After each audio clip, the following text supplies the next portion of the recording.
নমস্কার, কেমন আছেন সবাই? সুপ্রিয়ার ঘর কাটা একটা ভিডিওতে সবাই স্বাগত। আমি একবারে রেডি হয়ে বেরোচ্ছি, যেখানে আসছি এখান থেকেই মানে শান্তিনিকেতনটা খুবই কাছে। শান্তিনিকেতনের এরিয়ার মধ্যেই এই বাড়িটা, এই জায়গাটার নাম হচ্ছে গুরুকুল। এখানে সব ওর বন্ধুরা কালকে রাত্রে অনেকক্ষণ আড্ডা করছে। আমি আর ভিডিওটা ওভাবে করতে পারিনি, আর ভিডিও তো অনেক বেশি লং হয়ে যাচ্ছে। এই বাড়িতে আসছি, এরা যে এত ভালো, এদের একটা মেয়ে আছে খুব মিষ্টি। তো আমি একটা শাড়ি নিয়ে আসছি, তো শাড়ি পরেই বের হচ্ছি। ওর সব বন্ধুরা আসবে, ওদের সাথে মিট হবে আজকে। আর ইচ্ছে আছে একটু সোনাঝুরি হাটে যাব। এটার অনেক গল্প শুনেছি, অনেকের ভিডিওতে দেখেছি। দেখা যাক কতটা কী করতে পারি। চলুন বের হই আগে। সকালে খুব সুন্দর ঘুগনি দিয়ে রুটি খেয়েছি, এখন বেরোচ্ছি। এখানকার পরিবেশটা অনেক ভালো, চারপাশটা পরিষ্কার আর সারিবদ্ধ দিয়ে বাড়িগুলো দেখতে খুব ভালো লাগে। সব থেকে বেশি ভালো লাগছে আমার এই বাড়িটার সামনে এই বগনবিলা গাছটা, অপূর্ব। ছোটোবেলা থেকে তো গান শিখেছি বাবা মার দৌলতে। বাবা খুব ভালো গান গাইতো, মায়ের কণ্ঠ অনেক ভালো ছিল। তো রবীন্দ্রসঙ্গীত আমার ফেভারিট ছিল। তার থেকেই রবীন্দ্রনাথের প্রতি একটা আলাদা ভালোবাসা ছিল। তো একবার যেহেতু সুযোগ পাইছি, আমি কি আর এখানে না এসে পারি? কালকে তো কয়েকটা জায়গায় ঘুরেছি, ওর বন্ধুদের সাথে কথা বলেছে, বাইক দিয়ে আমাকে এদিক ওদিক ঘুরিয়ে দেখিয়েছে। রাতের দৃশ্যটা অন্যরকম। এখন দিনের বেলায় আসছি। প্রথমে যাব উত্তরায়ণে, যেখানে রবীন্দ্রনাথের সব কিছু সংরক্ষণ করা আছে। আমি জানি না ভিতরে ফোন অ্যালাউ কিনা, স্যার চিনে সব কিছু এখানে। দেখা যাক আমি কতটা কি আপনাদের সাথে শেয়ার করি। আশা করি সবার ভালো লাগবে। জানেন, ও খুব মন খারাপ করতেছে। আগে সব কিছু ওপেন ছিল, এখন এদিকে ওদিকে বেড়া দিয়ে দিয়েছে, সব জায়গায় ঢোকা যাচ্ছে না।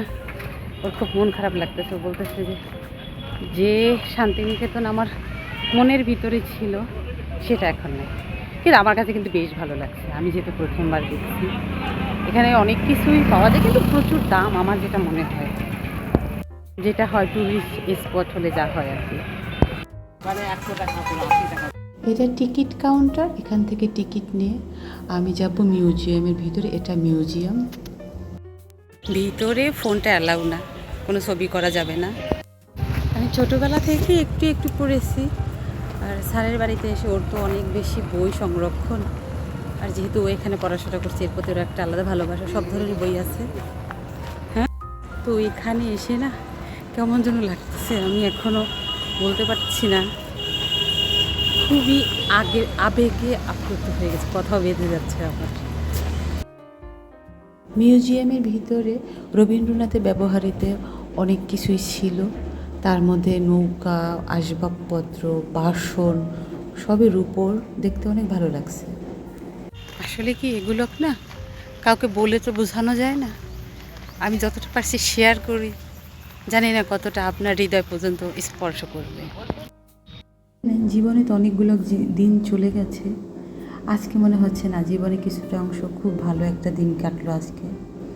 এখানে রবীন্দ্রনাথের ব্যবহৃত জিপটা ছিল, এটার বয়স 100 বছরেরও বেশি। স্যারে বলল সেটা। কত বছর আগে? 1920-30। 100 বছর আগে। চলো চলো ওদিক যাই।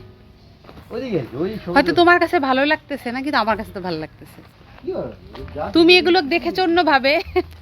আমরা তো ছাত্রছিলাম, কি দেখেছি এরকম কি শুনলাম বলল যে রবীন্দ্রনাথ কোনো একটা বাড়িতে বেশি দিন থাকতো না, তার জন্য এখানে যে 5টা ঘর আছে, 5টা বাড়ি বলা হয় একে, এটাতে কিছুদিন থাকতো, ওটাতে কিছুদিন থাকতো, এই করে করে নাকি উনি সময় পার করতো। আর প্রথমে যে বাড়িটা দেখলাম, এটা সম্পূর্ণ মাটির তৈরি। খুবই ভালো লাগলো আমার দেখে। হ্যাঁ, সেই অবিকল ওই একই রকম নাই, অনেক বছর আগের ব্যাপার তো, যতটা সংরক্ষণ করে রাখা যায় ততটা তারা রাখছে। আমি সত্যি বলতেছি, আবেগে আপ্লুত। আমার খুব ভালো লাগছে। সে সে আর আজ থেকে আরও অনেক বছর আগে দেখছি। তার দেখাটা অন্যরকম, আমার দেখাটা অন্যরকম। মিউজিয়ামটা দেখা হয়ে গেল, এখন দেখি কোথায় নিয়ে যায়। আমরা এখন কোথায় যাব?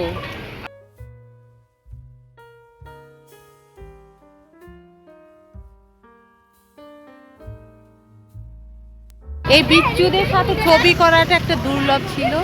এখানে একটা দাদা আছে, ওরার মাধ্যমে ছবিগুলো তুললাম, ভালো লাগলো বাচ্চাদের সাথে সময় কাটাতে।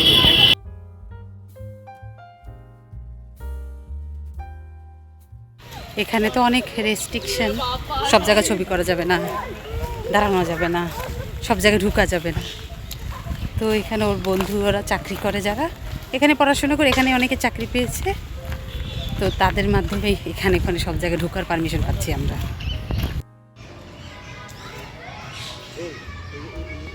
কিছু দেখতে হয় ঘুরে ঘুরে, তাহলে হাঁটার এনার্জি থাকতে হবে 100% শিওর, নতুবা দেখা যাবে না। গাড়ি দেখলে না, শুধু গাড়ি চলেই যায়, দেখা হয় না। সে আমাকে ঘুরিয়ে ঘুরিয়ে সব দেখালো। সে তো অনেক বেশি চা খেতে পছন্দ করে, তার জন্য নিয়ে গেল। সেখানে গিয়ে দেখে তার পরিচিত লোকজন, সেখানে অনেকক্ষণ গল্প করলো। এখন যেন কোন দিকে যাচ্ছি, সে যে হোস্টেলে ছিল সেগুলো দেখতে যাচ্ছি। যতটা গল্পে পড়েছি, যতটা স্যারের মুখে শুনেছি, তার থেকেও অনেক সুন্দর এখানকার পরিবেশ। এখানে এসে কিন্তু ভালোই লাগলো, মানুষগুলো অনেক ভালো। তো ঘুরে আসছি শান্তিনিকেতন থেকে, এসে দুপুরে খেলাম। দিদি অনেক ভালো রান্না করে, আমাদের জন্য অনেক কিছু আয়োজন করছে। আমি আর শাড়িটা চেঞ্জ করি নাই, এটা পরেই এখন সোনাঝুরির হাটে চলে যাবো। এখন না গেলে চলে আসতে পারবো না। আর এই বাড়ির মিষ্টি একটা সদস্য হচ্ছে শ্রী। এত মিষ্টিও, আমরা যে ওর কাছে অচেনা সেটা মনেই হয় না ওর আচরণে। খুব ভালো মেয়ে। Thank you. চাই নিয়ে আসতে ক্যামেরাতে, তারপর আসলো কি মনে করে। যাই হোক, এখন বের হবো, সবাই রেডি, খাওয়া দাওয়া হয়ে গেছে। দিদি যাচ্ছে না। আবারও সেই সুন্দর সুন্দর বাড়ি দিয়ে যাচ্ছি। আমার কিন্তু দেখতে বেশ ভালো লাগতেছে, আর আমি চাইছিলাম একটুখানি সংরক্ষণ করে রাখতে। এখানে সবচেয়ে বেশি ভালো লাগে শাড়ি ধরে বাড়িগুলো, আর প্রত্যেকটা বাড়ির সামনে সবাই যারা শৌখিন মানুষ এত সুন্দর করে ফুল গাছ, একটুখানি সবজি, একটুখানি ফল গাছ লাগাইছে, এত ভালো। এখানে ম্যাক্সিমাম বাড়ি হচ্ছে 2-3 তলার মধ্যে সীমাবদ্ধ। এত ভালো, অল্প জায়গার মধ্যে সবাই করছে।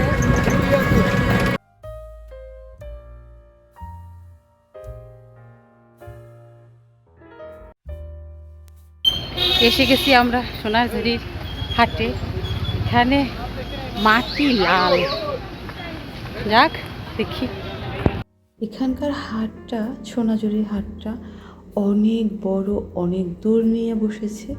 সম্পূর্ণটা কভার করতে হইলে অবশ্যই একটা দিনের অনেকটা সময় লাগবে।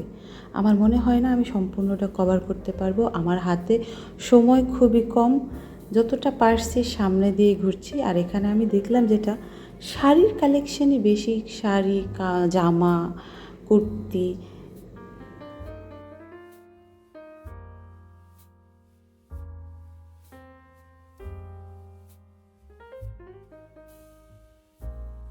চলে আসছি স্যারের বন্ধুর পরিবারে, ওরা হচ্ছে সাঁওতালি।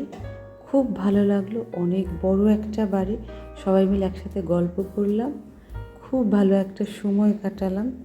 এই হচ্ছে বাড়িটা, অন্ধকার হয়ে গেছে বিদেব সম্পূর্ণ বাড়িটা উঠলো না, কিন্তু বাড়িটা অনেক সুন্দর।